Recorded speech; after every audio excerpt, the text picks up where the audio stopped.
Hey guys, it's Tania, and in this video I'm going to be talking about what to do when you start your application process. I asked some juniors and or sophomores some questions that they had about beginning the application journey, so I'm going to go ahead and answer those. So the first question that someone asked is, what's something you wish you knew prior to the application process? Something that I wish I knew going in is just how different the different colleges like essays and supplements were.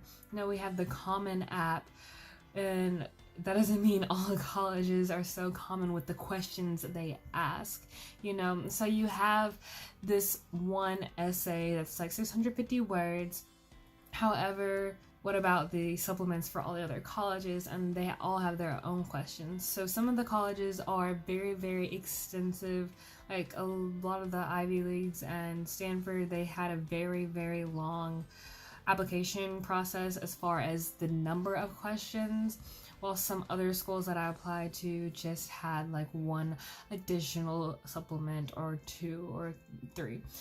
So just having that mentality that, some are going to be a little bit longer and then some are going to take you a much shorter time. And depending on if you really, really, really love a school and it's one of your top choices, how much time you want to spend on that particular school versus another school. So just going into it, something that I wish I would have known is, allocating your time to one or the other. Something else I wish I would have known prior to is not so much applying to the schools, but applying for financial aid. Hear about FAFSA and filling that out and going through that process, but a lot of schools require the CSS profile, which is a much more extensive as far as uploading a bunch of documents and things go. So really knowing that you need to, again, allocate your time and give you ample enough time to finish that and upload all those documents. And yeah, it's a very long process if you don't really know what you're getting into at the beginning. So that's something I wish I would have known. The second question someone asked is, what do you do if you feel stuck on your essays and don't have any ideas, especially with the Common App essay? So the piece of advice that I would give is to write down things or moments in your life that have really shaped you into changing your perspective or widening your scope on certain ideas and certain ways that you think, or things that have changed the way you think about things. And I would make it things that are uniquely to you. Not saying that no one else could ever experience it, but something that's so attached to yourself and attached to who you are as a person now because of it. Those are the moments that you really want to showcase. I keep reiterating this, but another part of it also from my experience is kind of mix in these moments that you had with something that is just very interesting to you, something that interests you.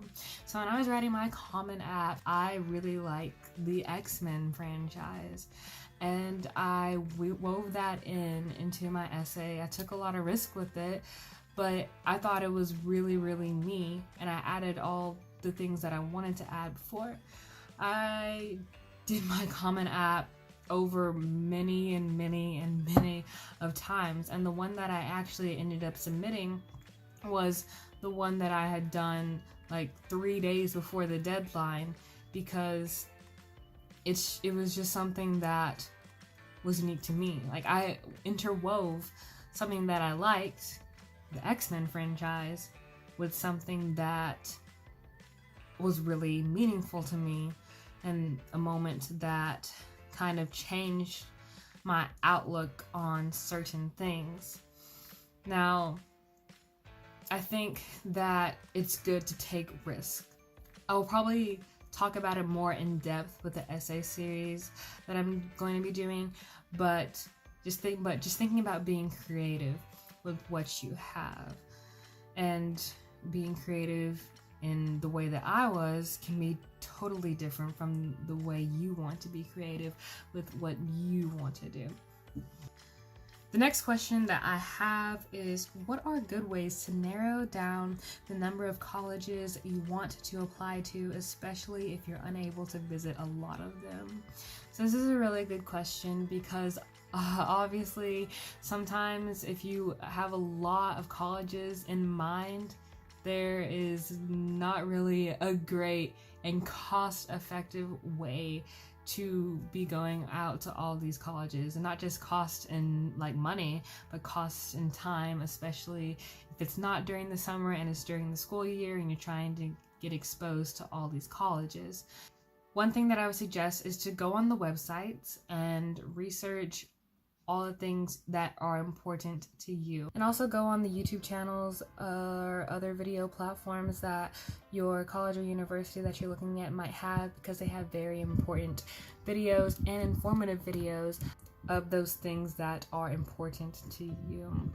Now, when I was looking at colleges, because I obviously couldn't visit the ones that I applied to or visit all of them, if you know people or if you have friends that know people who attend these schools, go ahead and ask if you could reach out to them.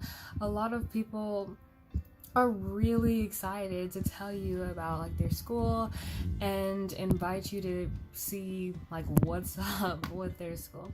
So people are very like open, and as far as my experience has gone, to tell you like the good and the bad and what they like about their particular school. When you're doing your research, what I did, I looked at certain categories. I have them. Looked at academics, and if you had breadth and freedom to go explore classes, or if you're really like locked down into a major, versus if you had a lot of freedom to explore other interests. Another thing I looked at is location. Location is very important to me. Weather is very important to me. Do I want a bunch of snow or do I want sun? So another thing that I looked at is overall cost of attendance, which is very important for reasons that are obvious, because in general college is just so expensive. But also looking at what kind of merit and need-based scholarships that the school will give out. Last thing I kind of looked at is a social life and clubs to explore your other interests that you may have. For me, I like to do creative writing, so I looked into certain clubs or things that would really help me dive into those even further. That's all for this video. Thanks for watching, and always don't forget to like, subscribe, and enjoy the ride.